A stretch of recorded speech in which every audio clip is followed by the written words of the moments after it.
नमस्कार, मैं आयुषी आप सभी दर्शकों का अन्नदाता कार्यक्रम में स्वागत करती हूँ।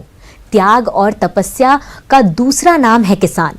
कृषि ही उसकी भक्ति है और कृषि ही उसकी शक्ति है। कृषि ही उसकी निद्रा है और कृषि ही उसका जागरण है। ऐसे ही भारतीय किसानों को खेतीबाड़ी से जुड़ी हुई बहुत सी नई लाभकारी जानकारियां देने के लिए हर रोज सुबह हम आपके साथ आते हैं। तो चलिए कार्यक्रम शुरू करने से पहले देखते हैं क्या है आज के अन्नदाता में। मिर्च की फसल में किए जाने वाले जरूरी कार्य।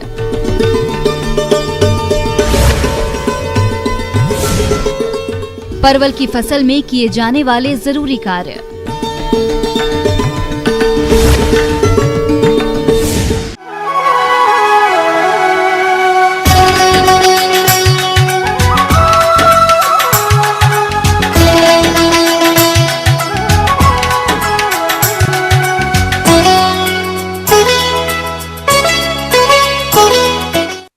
हमारे प्रदेश के जिन किसान भाइयों ने मिर्च की खेती की है, उनकी फसल से अधिक पैदावार मिले, इसके लिए मिर्च की फसल में कुछ कार्यों को करना जरूरी होता है, जैसे खरपतवार नियंत्रण, सिंचाई उर्वरकों का प्रयोग और पौध संरक्षण उपाय आदि।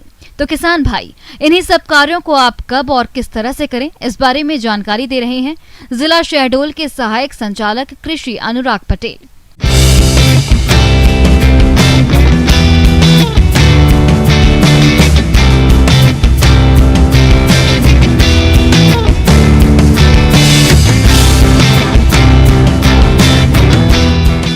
इस समय बाज़ार में रेट बहुत अच्छे चल रहे हैं, तो आपके लिए ज़रूरी हो जाता है कि फसलों का ऐसा प्रबंधन किया जाए ताकि अच्छा से अच्छा उत्पादन आए।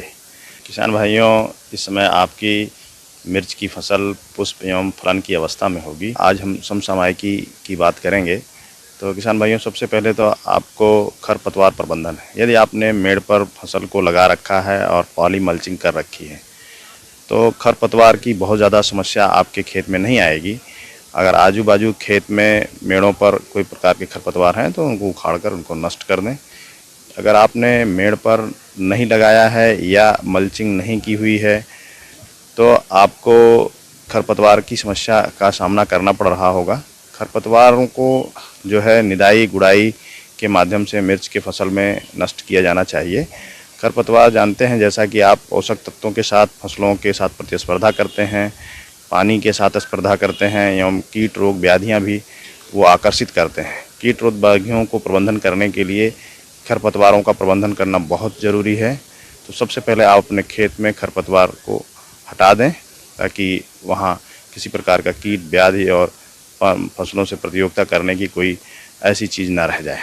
किसान भाइयों, मिर्च की फसल से अच्छा उत्पादन प्राप्त करने के लिए फसल में सही समय पर सिंचाई करना तो जरूरी होता ही है। साथ ही साथ मिर्च में घुलनशील उर्वरकों का संतुलित मात्रा में प्रयोग करना भी जरूरी होता है, इसलिए आप इन कार्यों पर विशेष ध्यान दें। किसान भाइयों, दूसरी बात है जल प्रबंधन की। जल जो है, जैसा कि आप जानते हैं, फसलों के लिए नमी बनाए रखना बहुत ज़रूरी है। फसलों में खासकर मिर्च के खेत में पानी का भराव एकदम से नहीं होना चाहिए, ना ही पानी की कमी होना चाहिए, मतलब कि एकदम से सूख जाए। अगर आपने मेड़ों पर लगा रखा है, ड्रिप सिस्टम लगा रखा है, तो दिन में 1 घंटा रोज़ अगर आप ड्रिप चला देते हैं तो फसलों के लिए पर्याप्त नमी मिल जाएगी। अगर आपने ड्रिप सिस्टम नहीं कर रहा है तो दूसरे तीसरे दिन जो है फसलों की सिंचाई करना चाहिए। उसको अगर मेड़ नाली पद्धति है तो नाली में सिंचाई कर दें, उससे फसलों को पर्याप्त नमी मिल जाएगी और आपकी फसल जो है बढ़िया अच्छा उत्पादन देगी। किसान भाइयों, जैसा कि जानते हैं कि ये जो फसलें हैं इसमें अगर जल जमाव हो जाता है तो इनमें कई प्रकार के रोग लग जाते हैं, जैसे जड़ सड़न रोग और तना विगलन रोग। इससे हमारी फसल सूख जाती है और फसल को नुकसान हो जाता है। जल भराव नहीं होना चाहिए। जल भराव को निकासी की नाली से उसको अगर ज़्यादा पानी है तो निकाल देना चाहिए। किसान भाइयों, अब आता है बात पोषक प्रबंधन की। तो फसलों में पोषक तत्व बहुत ही महत्वपूर्ण होते हैं। आपने बुआई के समय जो भी पोषक तत्व दिए रहे होंगे, इसके बाद भी आप NPK का एक घोल जो है छिड़काव कर सकते हैं। उन 10-15 दिन में 200 लीटर पानी में घोलकर 1 लीटर 1 एकड़ के लिए सफिशिएंट होता है। 1 किलोग्राम NPK 19-19-19 या 052-34 का छिड़काव 00-50 का भी छिड़काव कर सकते हैं। किसान भाइयों, इससे क्या है, पुष्प नहीं गिरते हैं और फलन अच्छी आती है। उसकी जो फल हैं मजबूत आते हैं, बड़े मोटे होते हैं और उसमें अच्छा भराव रहता है और तीखापन भी अच्छा आता है। किसान भाइयों, मिर्च की फसल लगाने मात्र से आपको अच्छा मुनाफा नहीं मिल सकता है, क्योंकि इस फसल में कई तरह के कीट और रोगों का प्रकोप होता है जो कि फसल को भारी नुकसान पहुंचाते हैं। इसलिए आप इनकी पहचान करके सही समय पर नियंत्रण करें। किसान भाइयों, अब हम बात करेंगे फसल सुरक्षा की। जैसा कि आप जानते हैं कि मिर्ची की फसल में रस चूसक कीट बहुत ही हानिकारक कीट है। इसमें जो कीट आते हैं वो जैसिड हैं, एफिड हैं, व्हाइट फ्लाई हैं। छोटे छोटे कीट होते हैं जो पत्तियों पर आकर रस चूसते हैं और रस चूसते हैं तो उनकी पत्तियां जो हैं कटोरी नुमा हो जाती हैं, सिकुड़ जाती हैं, प्रकाश संश्लेषण की क्रिया बाधित हो जाती है। इससे हमारी फसल की बढ़वार कम हो जाती है, फल फूल कम आते हैं और फसल की पैदावार में बहुत ही भारी नुकसान होता है। अगर इस प्रकार के कीट आपके खेतों में दिख रहे हैं तो इसमें 1 ग्राम इमिडाक्लोप्रिड प्रति लीटर पानी के साथ घोल मिलाकर आप छिड़काव कर देते हैं तो, या फिर 0.5 ग्राम थायोमिथाक्साम प्रति लीटर जो है छिड़काव करते हैं तो आपको जो है इन दोनों कीटों से निजात मिल जाएगी। इसके अलावा दूसरा जो सबसे खतरनाक और महत्वपूर्ण बीमारी है इसके लिए है वो है वायरस की बीमारी है। ये है चुर्रा मुर्रा रोग जिसको कहते हैं, विषाणु जनित रोग है, ये मोज़ेक रोग है। ये रोग जो है सफ़ेद मक्खी से एक पौधे से दूसरे पौधे में फैलाए जाते हैं और पत्तियों पर इनका असर दिखेगा, पत्तियां करली हो जाएंगी, पत्तियां कटोरे नुमा हो जाएंगी।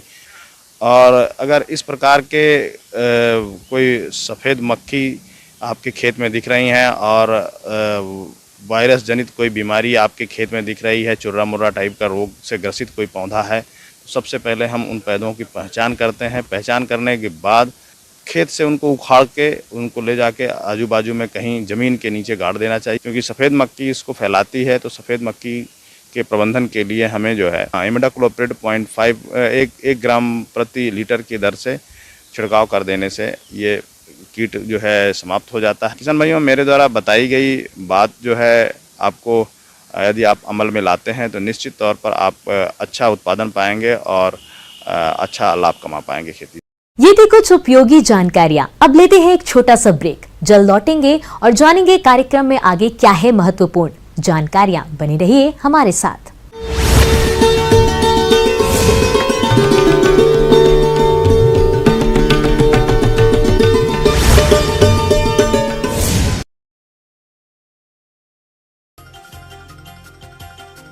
$1200 करोड़ की